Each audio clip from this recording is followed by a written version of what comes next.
because it's not just about the initial costs. For sure. And I think for us, that's what was so helpful about working with you guys, is if we had to set it up all on our own, we would have no idea. But we had so much advice and, like you said, thinking of the future of the business too. Now, moving on to one of the main reasons people come to Dubai, of course, that's the benefits. So could you run us through them? Yeah, of course.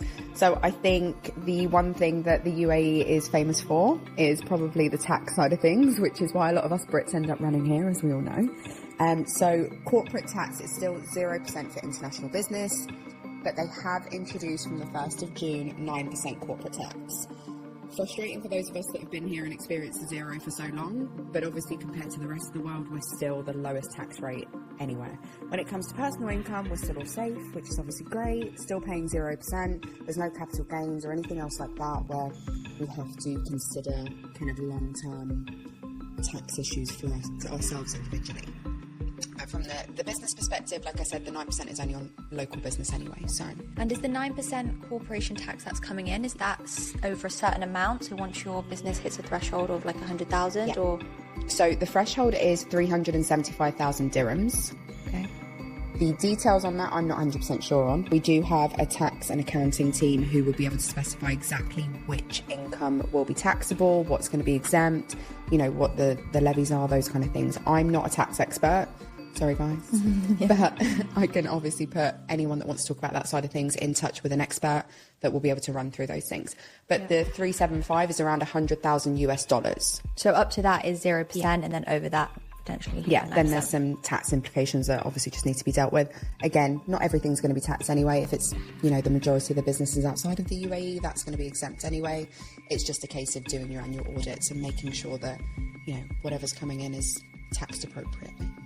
One of the other reasons that a lot of people, you know, end up coming over to the UAE, other than the tax and the sunshine, is the fact that we are so strategically placed. You know, in terms of doing business, Europe, Africa, the Far East, we have access to so many markets, and I think obviously you guys will probably realise this a bit more as you operate more and more in the region. The reach here is just incredible. You know, as well as the other benefits, that's something that really, really benefits a lot of the businesses that set up here and expand into the region. Another benefit of moving to the UAE, as Matt and I know, is the lifestyle, which was a huge factor for us moving here. I mean, firstly, the sunshine is incredible. People here are amazing. There's so many people all around the world, make new friends and just meet such different people. We've met a lot of entrepreneurs, people setting up their own business. So it's great to surround ourselves with like-minded people. And then also this is like an endless list of things to do here, isn't there? There's so much. I mean, I think we're coming into an era where if you set up your business right, you can spend time in different locations. Yeah. And that's one of the main attractions for me about being here in Dubai, especially with the license, like we talked about earlier in the podcast. You don't have to be here for all of the year. And so what works really well for summer is to spend part of the year in the UK and Europe, and then part of the year here in Dubai, and then you're really enjoying the best of both worlds. And that for us so far has been working so well. Like, we love spending time here. We've met such amazing people. And because it's in the centre of kind of the world, we flew to Australia last year. That was a direct flight, and then obviously a direct flight to the UK. Just, yeah, it's a great location on the map.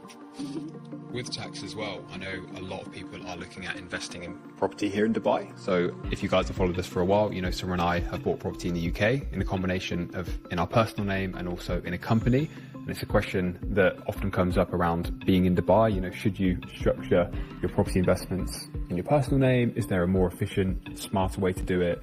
You know, incorporating it with a company. Obviously, we've got the benefits here of no capital gains tax on the income as well, which makes a massive difference. If you're an investor in the UK, you know all about that.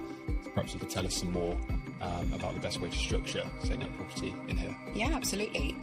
So again, this is going to be very individual. You know, where the person is a tax resident will massively impact this.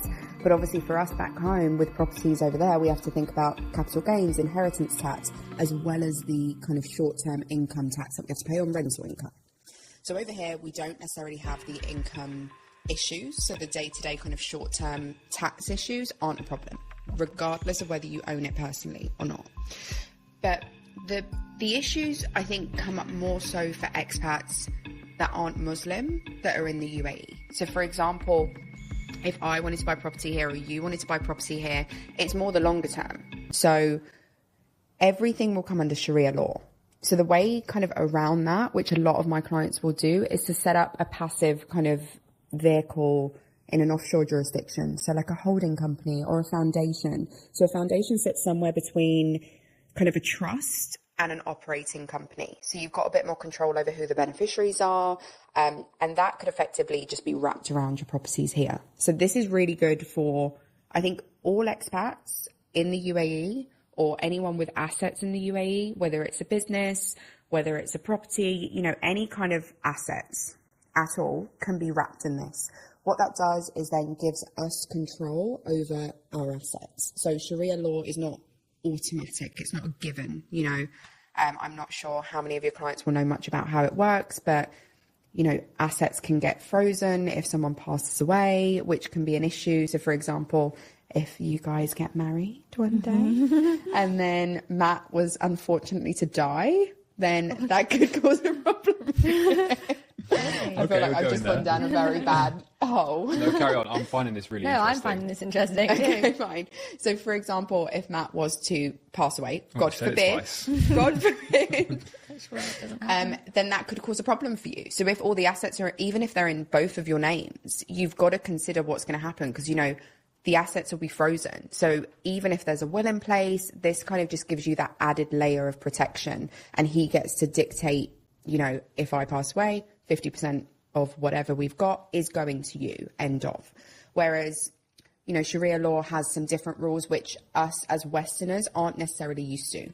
So, you know, assets can be passed to family members just because of what sex they are, regardless of whether you've spoken to them in 10 years. So for Westerners who are now living in the UAE, there's an extra layer of things that we need to consider, but it's also very easy to protect ourselves from these things. It's just having the knowledge and making sure that we do what we need to do to protect everyone. So can you set that up after you've bought the assets, or do you have to add the assets within it? Okay. So you can, if you've already got property here and it's in your personal name and you then want to change it over, then absolutely we can do that. We'll just set up the entity and then there's a transfer, but you're effectively gifting it to yourself because it was founded by you. So say if somebody was coming over to Dubai and they wanted to buy a property, could they get a visa because they've purchased a property? Yeah. So what we've just touched on with the foundations and holding companies, that wouldn't necessarily allow for this route. But if they did have at least one property in their own name, equity needs to be at least 2 million dirhams, which is just 550, something like that. So if they were to own a property and they've got that amount of equity, then we can actually apply for a golden visa. So if it was a case of, don't actually need to set up a business, I just want an investment there, I want to be able to come backwards and forwards, open a bank account, those kind of things, then absolutely there is that route and that option when it comes to it. And how long is a golden visa?